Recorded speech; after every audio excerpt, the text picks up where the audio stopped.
Boa noite, bora dar início a mais uma projeção semanal. Durante o final de semana, o conflito entre Estados Unidos e o Irã se intensificou ainda mais. Os Estados Unidos renovaram uma onda de ataques contra o Irã, que já vem 8 ou 9 noites consecutivas de ataques. Então, isso por si só tá gerando uma escala ainda maior no conflito e a gente pode ver um reflexo direto disso nos mercados.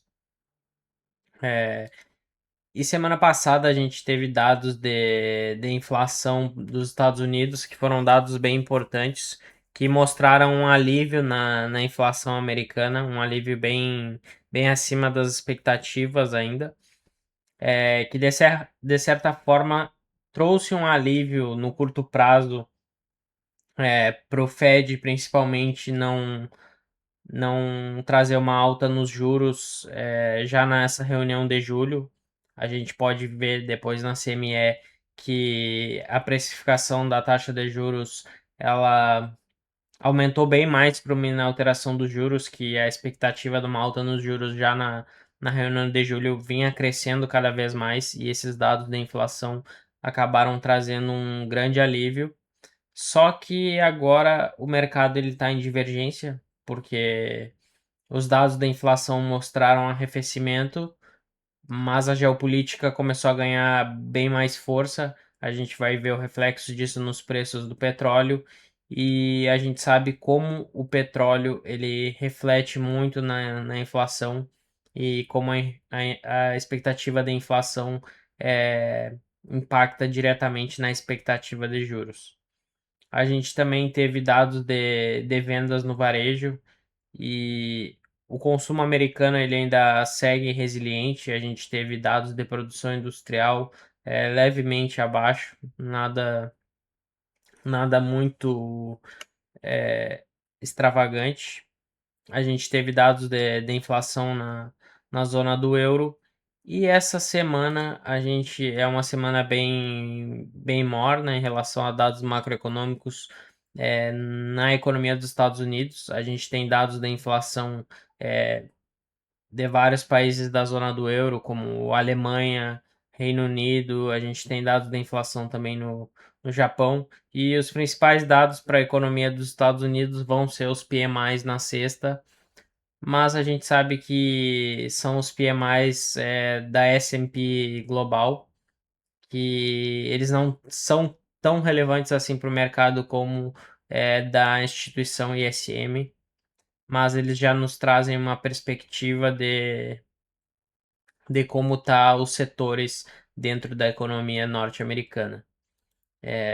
Como eu havia mencionado, a precificação da taxa de juros aqui que acontece em 9 dias, a reunião do FONC para a decisão das taxas de juros, o mercado ele precifica a maior parte uma inalteração dos juros. Essa expectativa de aumento dos juros ela vinha crescendo bastante, mas com esses dados da inflação trazendo um grande alívio para a economia no curto prazo, essa expectativa da inalteração subiu bastante. Mas já em setembro, na reunião de setembro, a expectativa de aumento nos juros ela só cresce, ela está ganhando cada vez mais espaço, e agora com a geopolítica voltando ao radar, essa precificação, essas expectativas de juros mais altos tendem a crescer cada vez mais. Então vamos olhar o fluxo, como está o fluxo na abertura do mercado. A gente pode ver que os preços do petróleo já estão disparando.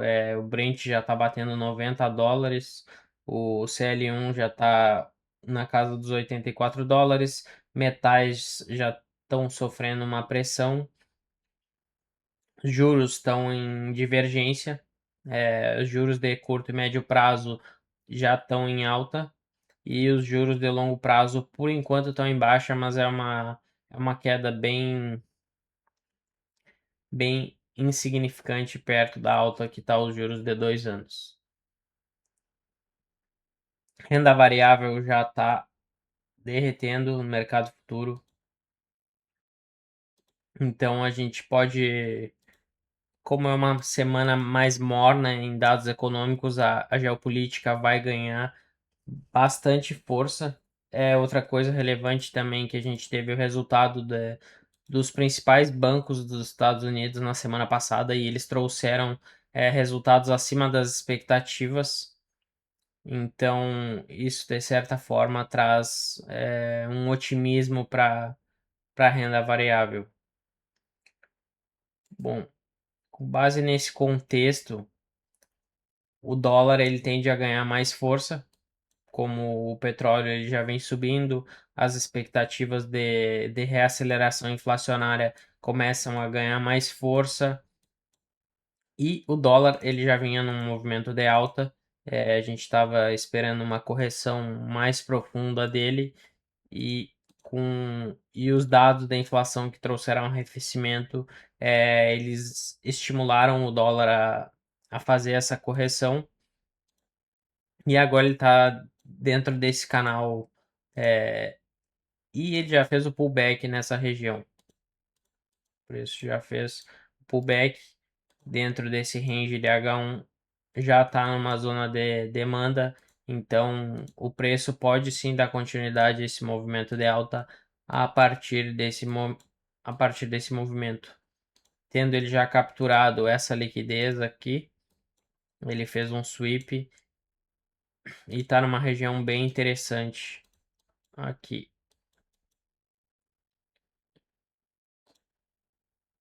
Então ele pode corrigir e dar continuidade a esse movimento de alta, principalmente rompendo o topo desse canal para buscar os próximos alvos, que são os próximos topos.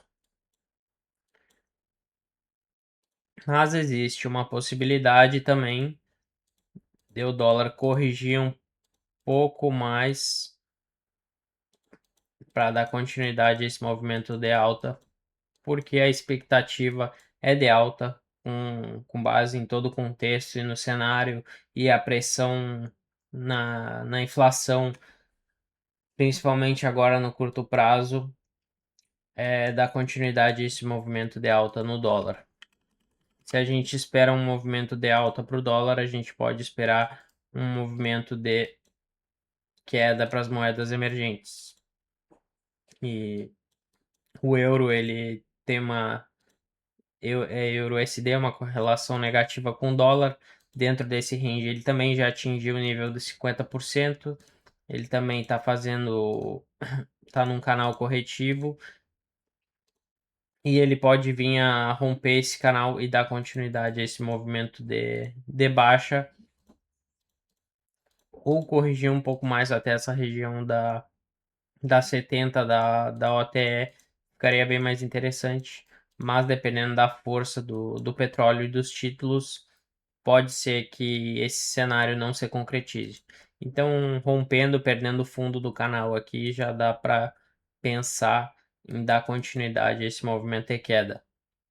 Caso ele não venha a romper e rejeite esses fundos e busque uma oferta mais cara, vender nessas regiões acima dos 50% do range. Agora vamos pro ouro. O ouro tende a seguir sofrendo pressão dentro desse cenário. Petróleo voltando a ganhar força e a gente sabe como o petróleo ganhando força impacta nos títulos e os títulos ganhando mais força tendem a pressionar o ouro, porque a gente sabe que os títulos têm uma rentabilidade atrelada, enquanto o ouro não tem, e ambos são vistos como ativos de proteção. O ouro ele já abriu em gap de baixa, a gente pode esperar por uma correção dentro desse gap para dar continuidade ao movimento de baixa, ou vir romper essas regiões e pensar em vender após o rompimento dessas regiões, aproveitando os pullbacks. Então, o ouro já está com uma estrutura bem interessante, dá continuidade ao movimento de queda e os índices eles o Nasdaq principalmente já está dentro dessa caixa faz um tempo. mas uma coisa bem interessante é que ele não está conseguindo renovar as máximas, ele vem falhando em renovar essas máximas e vem liquidando posições cada vez mais. Então a gente pode esperar mais uma retomada do preço a níveis de oferta para procurar por vendas enquanto os títulos seguirem pressionados. E a gente pode esperar, se o Nasdaq vier a perder esses fundos aqui, a gente pode esperar por uma liquidação um pouco maior para buscar patamares para dar continuidade essa expansão de alta, porque apesar do contexto geopolítico, no ápice da guerra, quando a inflação estava sendo bem pressionada, o índice ele estava ganhando bastante força, muito em detrimento dos resultados das empresas. E agora no final desse mês de julho, a gente tem resultados da Nvidia, Amazon, Alphabet. Então eles vão trazer um direcionamento melhor para o Nasdaq e a gente pode esperar uma reprecificação do ativo, do índice, antes de dar continuidade a esse movimento de alta. Então a gente pode sim esperar por uma liquidação maior e durante a semana a gente consegue ver os dados do mercado de derivativos, do mercado de opções, para ter um direcionamento mais preciso, entender o comportamento dos dealers e os níveis de strikes de maior interesse.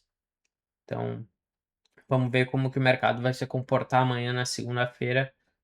Tamo junto, até a próxima.